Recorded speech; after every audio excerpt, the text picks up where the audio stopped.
Shalom a todos, bienvenidos a la parashá de esta semana. Esta parashá lleva por nombre, o esta sección a estudiar de la Torá, lleva por nombre Bereshit, o como conocemos en español, Génesis. La sección de la Torá a estudiar se encuentra en el libro de Génesis, capítulo 1, versos 1 al capítulo 6, verso 8. La sección a estudiar de los profetas o la Haftará se encuentra en Isaías capítulo 42 verso 5 al capítulo 43 verso 10. La sección de los evangelios se encuentra en Juan capítulo 1 versos 1 al 17. Vamos a ver un pequeño resumen de esta parashá. La palabra hebrea Bereshit significa en el principio. El nombre en español Génesis proviene de la Septuaginta, que es la traducción griega de la Biblia hebrea. Génesis significa orígenes. Por lo tanto, el nombre griego del primer libro de la Biblia significa el libro de los orígenes. Génesis describe los orígenes de todo. Comienza con los orígenes del universo, se enfoca en los orígenes del hombre y luego explora los orígenes de la nación de Israel. A medida que estudiemos la lectura de esta primera parashá, ya que es el primer libro que encontramos en la Torá, Bereshit, aprenderemos mucho sobre Dios, pero aún más sobre nosotros mismos. Después de todo, esta es la historia de nuestros propios orígenes. Cuando se comprende correctamente la historia de nuestro origen, nos ayuda a encontrar nuestro destino y nuestra razón de ser. Dios crea el mundo en 6 días. En el primero crea la luz y la oscuridad. En el segundo forma los cielos, dividiendo entre las aguas de arriba o las aguas superiores y las aguas inferiores, o lo que también se lee en la Biblia como las aguas de abajo. En el tercer día establece los límites de la tierra y el mar y llama a surgir a los árboles y los pastos de la tierra. En el cuarto día fija la posición del sol, la luna y las estrellas como señales para calcular el tiempo y como luminarias para la tierra. Los peces, las aves y los reptiles son creados en el quinto día. Animales terrestres y luego el ser humano son creados en el sexto día. Dios termina su trabajo en el séptimo día y lo santifica como un día de reposo o de descanso. Dios forma al ser humano del polvo de la tierra y sopla dentro de sus fosas nasales un alma viviente. Originalmente el hombre es una sola persona, pero diciendo que no es bueno que el hombre esté solo, Dios toma la costilla del hombre, la transforma en una mujer, esa costilla, y los casa uno con el otro. Adán y Eva son puestos en el Gan Edén y son mandados a no comer del árbol del conocimiento del bien y del mal. Pero la serpiente persuade a Java o a Eva de violar el mandato que Dios le dio, y ella comparte el fruto prohibido con su marido. Debido a su pecado, Dios decreta que el hombre experimentará la muerte, retornando al suelo de donde fue formado, y que toda ganancia vendrá solamente a través de duro esfuerzo y dificultades. El hombre entonces es echado del jardín. Javá tiene 2 hijos, Caín y Abel. Caín discute con Abel, lo asesina y se vuelve nómada. Adán tiene un tercer hijo, que se llama Set, cuyo descendiente sería Noé, o en hebreo, Noah. Ahora pueden ver en pantalla el esquema de la porción de esta parashá de la semana. Y pasemos entonces a la disertación que corresponde a esta parashá, la cual lleva por título La preexistencia y la deidad del Mesías. Las escrituras no enseñan que el Mesías llegó a existir en su nacimiento o que el Mesías fue un ser creado. Eso no lo enseña la escritura. Él siempre existió y vamos a ver que muchas escrituras enseñan esto. Comencemos por el libro de Miqueas, capítulo 5, verso 2, que dice: Pero tú, Belén Efrata, pequeña para estar entre las familias de Judá, de ti me saldrá el que será Señor de Israel, y sus salidas son desde el principio, desde los días de la eternidad. Eso es lo que dice la versión Reina Valera 60. Un poco más claro queda leyendo la versión Reina Valera actualizada 2015, cuando dice y sus salidas son desde el principio. Esta nueva versión actualizada Reina Valera, para aclarar un poco más el asunto, dice cuyo origen es antiguo desde los días de la eternidad. Entonces Miqueas predijo que el Mesías nacería en Belén y que sería el futuro rey de Israel. Sin embargo, Miqueas también dice que había existido desde los días de la eternidad. Adicionalmente, el profeta Isaías, el capítulo 9, verso 6, dice: Porque un niño nos es nacido, hijo nos es dado, y el principado sobre su hombro, y se llamará su nombre, Admirable, Consejero, Dios fuerte, Padre eterno, Príncipe de paz. Ahí en pantalla igualmente les coloqué ese verso de Isaías en hebreo, donde leemos que el Mesías tendrá varios títulos. Entre ellos, y se puede leer ahí en hebreo, tendrá el título de El Gibor, que es Dios fuerte. Y justamente al lado vemos otro título para el Mesías, que es Aviad, Padre eterno. Así que nuevamente Isaías, al igual que Miqueas, nos habla de que el Mesías es eterno, no tiene principio ni tiene fin. Y además Isaías lo nombra El Gibor, Dios fuerte. Pero entonces nos podemos encontrar con personas que puedan llegar a decir que en el judaísmo Isaías capítulo 9 verso 6 nunca se ha interpretado como que esos títulos se refieren al Mesías. Y la respuesta que se le puede dar a esas personas que argumentan eso es invitarlo a leer la propia documentación que el judaísmo siempre ha utilizado.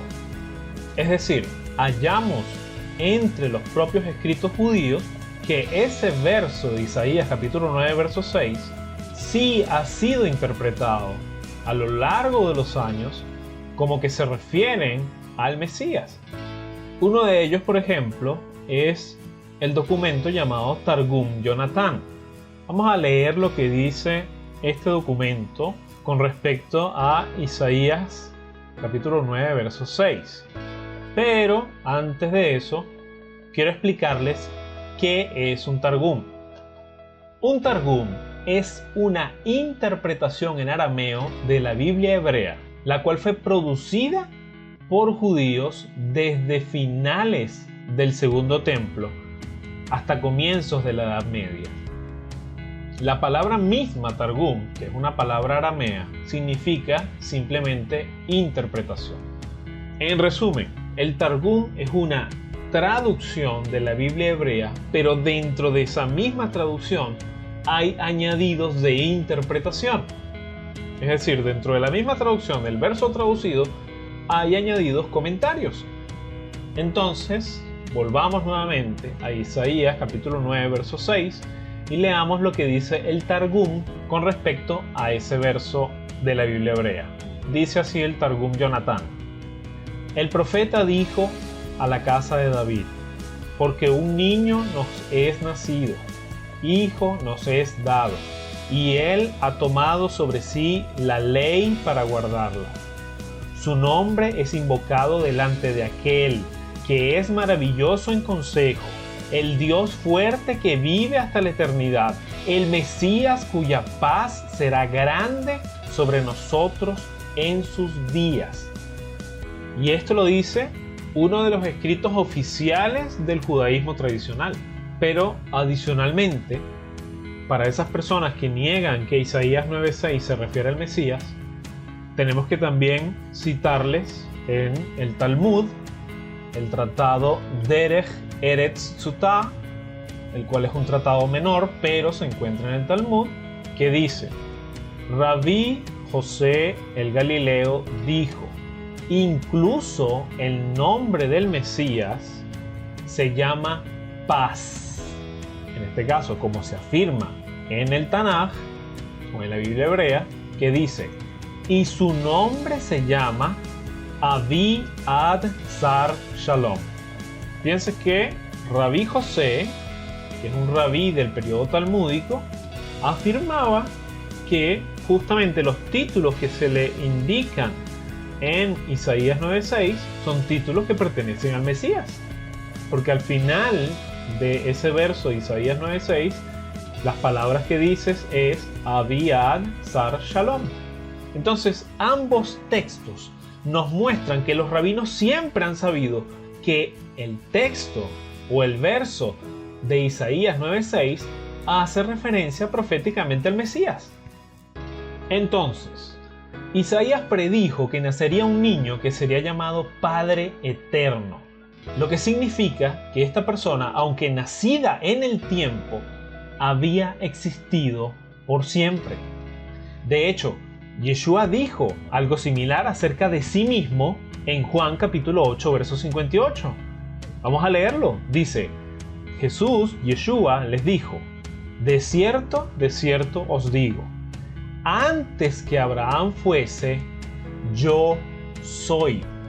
Sabemos pues que desde el punto de vista cronológico, el nacimiento de Yeshua ocurre mucho después de Abraham, el nacimiento físico. Pero cuando Yeshua afirma de que él es antes que Abraham, allí él está afirmando su eternidad. De hecho, estas palabras causaron que se burlaran de él. Cuando el Mesías dijo esto, no fue solo una referencia a su preexistencia, sino también una referencia a su deidad. Cuando Dios se presentó a sí mismo a Israel durante su esclavitud en Egipto, se presentó con el nombre de Yo Soy. Eso lo leemos en Éxodo capítulo 3, verso 14. Y lo mismo hizo el Mesías.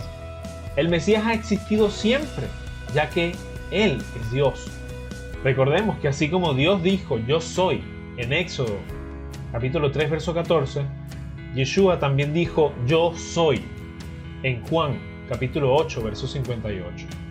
Cuando revisamos ambas versiones en griego, vemos que se utilizó en ambas exactamente las mismas palabras. Ego eimi, yo soy. Ahí en pantalla pueden ver ambas versiones en griego y remarqué el sitio donde se utiliza justamente las mismas palabras en griego para referirse a sí mismo como yo soy. Con respecto al Antiguo Testamento, estamos viendo allí en griego la Septuaginta, ya que sabemos que la Biblia hebrea fue justamente escrita originalmente en hebreo con unas secciones en arameo. Y pasemos entonces al siguiente punto. Vamos a hablar sobre la deidad del Mesías. Como se mencionó, el Mesías no solo ha existido siempre, sino que ha existido eternamente como Dios. Este es el aspecto central de la persona del Mesías, que muchos incluso han cuestionado, han luchado contra ello y han negado.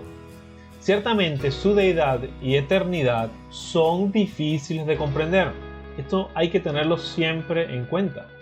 Sin embargo, esto es exactamente, a pesar de que sea difícil de comprender, esto es exactamente lo que enseñan las Escrituras. El Mesías es Dios y el Mesías es eterno.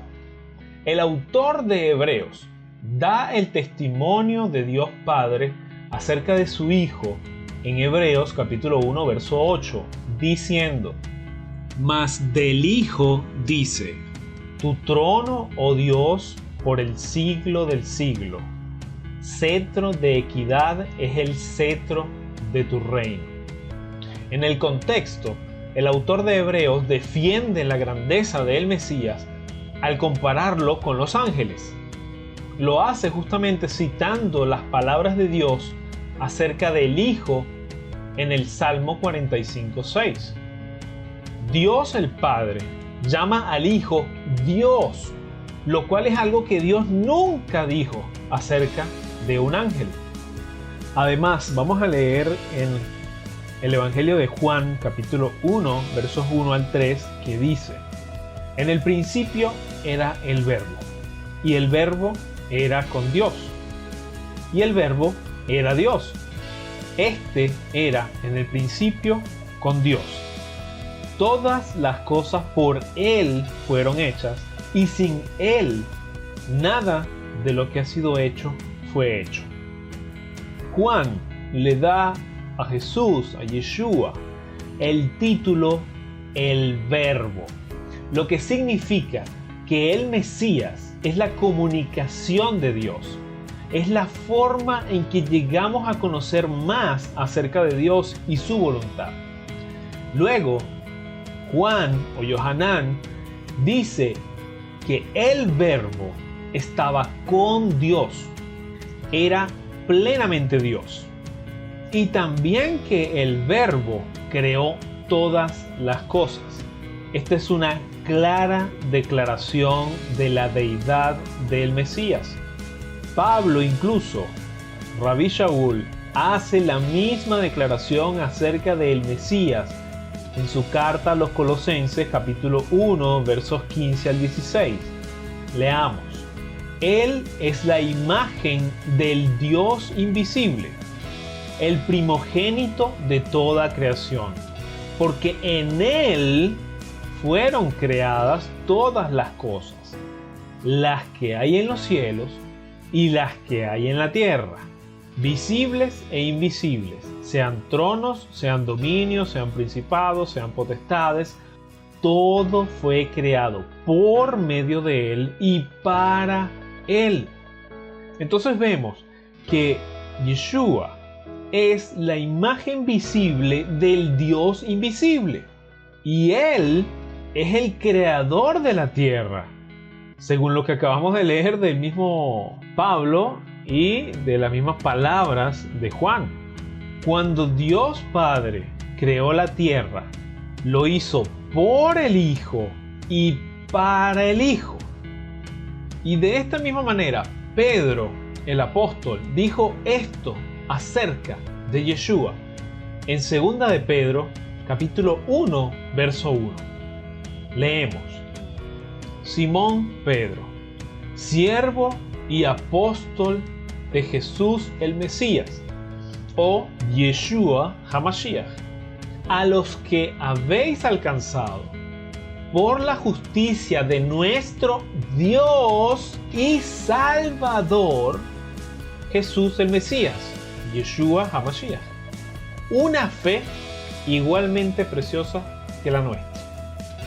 Vemos entonces que Pedro no solo llamó a Jesús, a Yeshua, Salvador, sino que también lo llamó Dios. También en el Evangelio de Juan, capítulo 9, después de sanar a un ciego, el Mesías le preguntó si creía en el Hijo del Hombre. Después de que el Mesías se reveló como el Mesías, el hombre respondió: creo, Señor, y lo adoró. Vamos a leerlo nosotros mismos. Oyó Jesús, Yeshua, que le habían expulsado, y hallándole le dijo: ¿crees tú en el Hijo de Dios? Respondió él y dijo: ¿quién es, Señor, para que crea en él? Le dijo Yeshua, Jesús: pues le has visto, y el que habla contigo, él es. Y él dijo: creo, Señor, y le adoró. Además de esto, después de revelarse a Tomás, luego de su resurrección, Tomás le dijo al Mesías lo siguiente. Vamos a leerlo en Juan capítulo 20, verso 28. Entonces Tomás respondió y le dijo: Señor mío y Dios mío.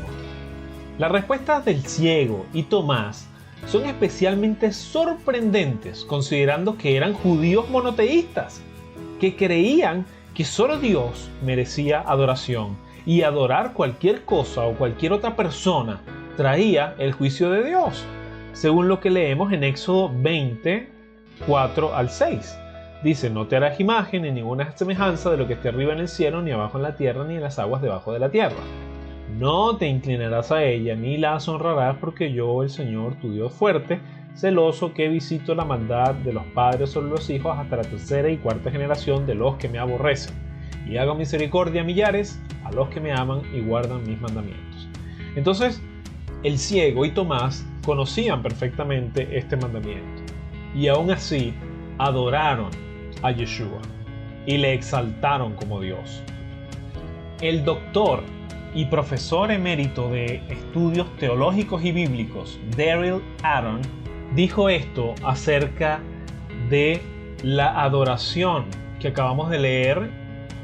En el contexto histórico, lo que hicieron ellos fue absolutamente revolucionario, y Jesús, Yeshua, no los reprendió. Si pensar que Él era Dios hubiera revelado un terrible malentendido, Jesús o Yeshua podría haber aprovechado esa oportunidad para decir: espérense, no me adoren, adoren solo a Dios. Él hubiera dicho eso, como por ejemplo sí lo hicieron Pablo y Bernabé, y como también lo hicieron repetidamente los ángeles, como lo leemos en la Biblia. Jesús, Yeshua, aceptó la adoración porque Él es Dios y es digno de ella. Quiero que ustedes lean las veces en que fueron reprendidas personas por ofrecer adoración y honra que solo pertenece a Dios. Ahí en pantalla pueden ver dos ejemplos de esto. El ejemplo de Pablo y Bernabé lo encontramos en Hechos capítulo 14 versos 8 al 28, y otra reprensión por ofrecer adoración y honra a una persona equivocada. En este caso también lo encontramos con Juan y el ángel en Apocalipsis o Revelaciones capítulo 19 versos 9 al 10. Otro tema que es necesario abordar en este estudio es que Yeshua es distinto de el Padre. Vamos a ver. Aunque las Escrituras enseñan la preexistencia y la deidad del Mesías, también enseñan que Yeshua, el Mesías, es distinto del Padre. Al hablar con algunos judíos incrédulos, el Mesías dijo esto acerca de sí mismo en Juan capítulo 10, versos 34 al 36. Vamos a leerlo. Yeshua le respondió: ¿no está escrito en vuestra ley: yo dije, dioses sois? Si llamó dioses a aquellos a quienes vino la palabra de Dios, y la Escritura no puede ser quebrantada, al que el Padre santificó y envió al mundo, vosotros decís: tú blasfemas, porque dije, Hijo de Dios soy. Esas palabras que él dice allí hacen referencia a lo que está escrito en el Salmo 82, versos 6 al 7. Entonces, al llamarse a sí mismo Hijo de Dios, el Mesías no solo está enfatizando su igualdad con Dios, sino declarando que a la vez Él es distinto de Dios Padre.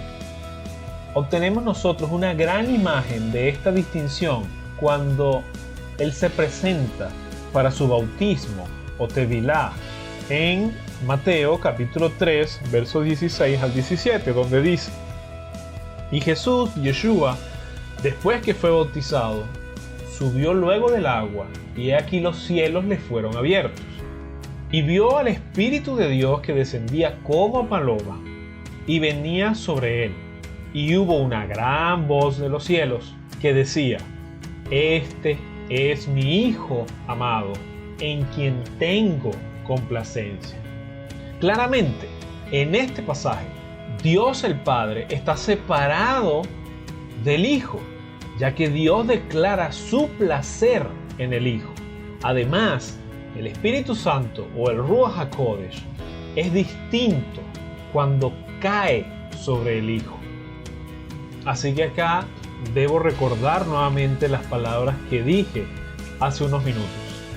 Ciertamente, su deidad y eternidad son difíciles de comprender.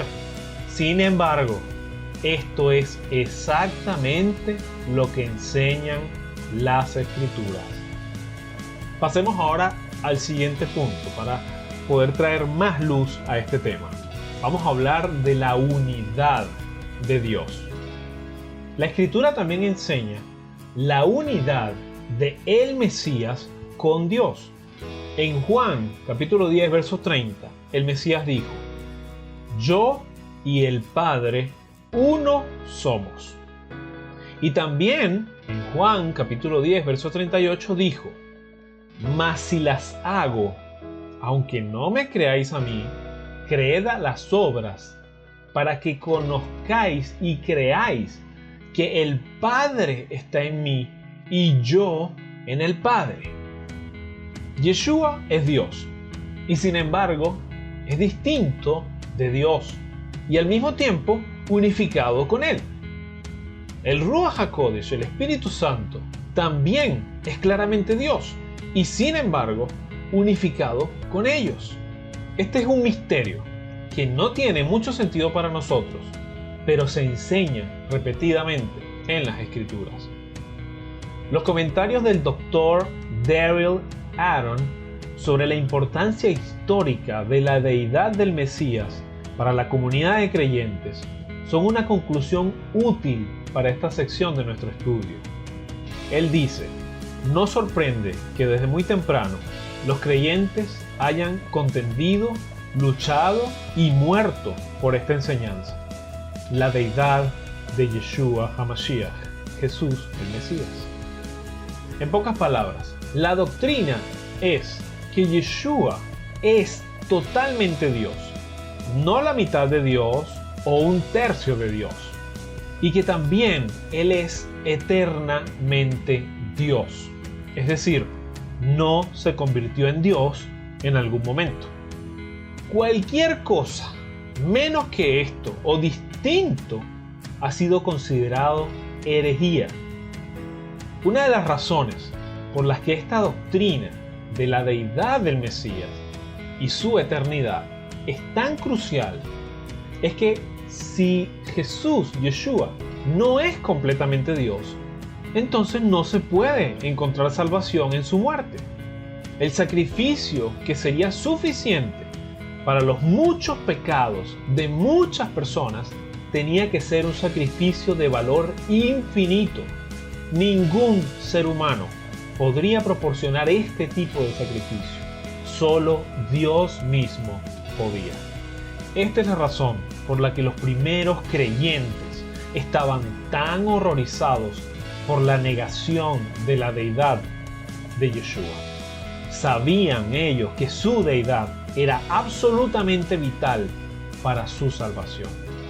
Y por último, vamos a ver cómo se aplica esto de la preexistencia y la deidad del Mesías. Ya que Yeshua es eternamente Dios, como lo leímos en Isaías capítulo 9, verso 6, debemos adorarlo y dirigir nuestras oraciones al Padre a través de Él.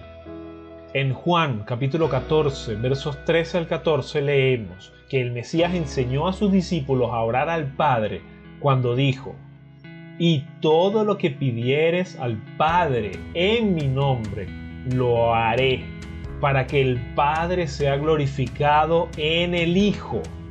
Si algo pidiereis en mi nombre, yo, ahí está hablando Yeshua, lo haré.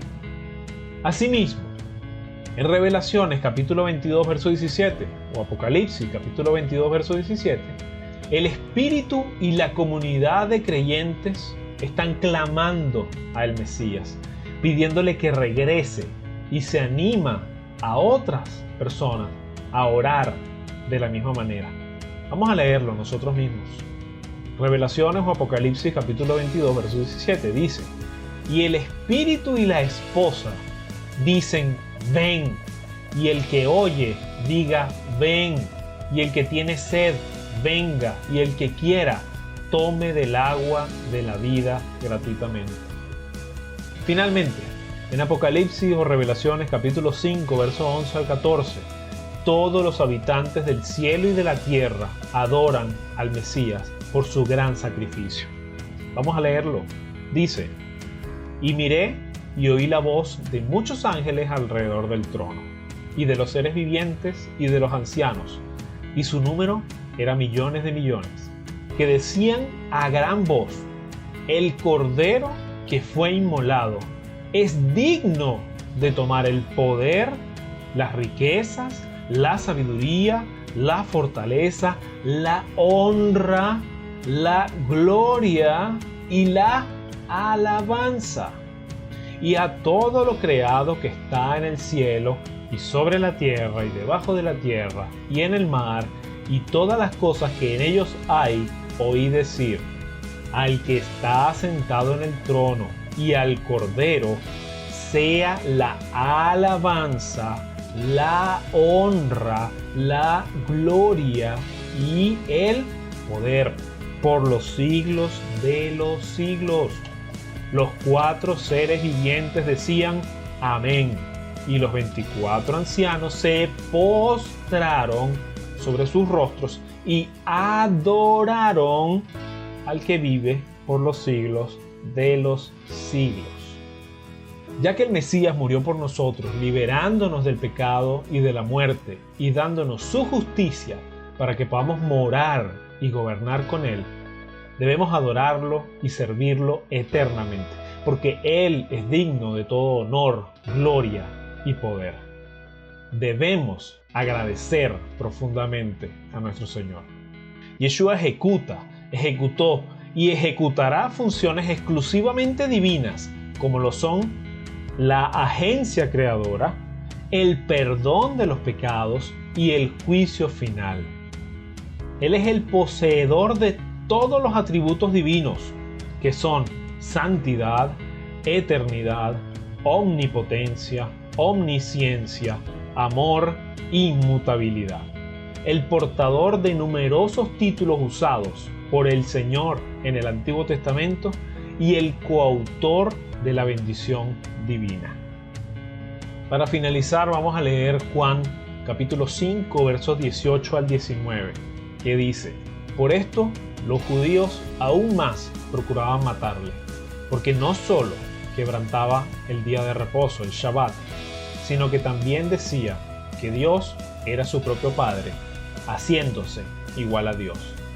Respondió entonces Jesús, Yeshua, y les dijo: de cierto os digo, no puede el Hijo hacer nada por sí mismo, sino lo que ve hacer al Padre, porque todo lo que el Padre hace, también lo hace el Hijo igualmente.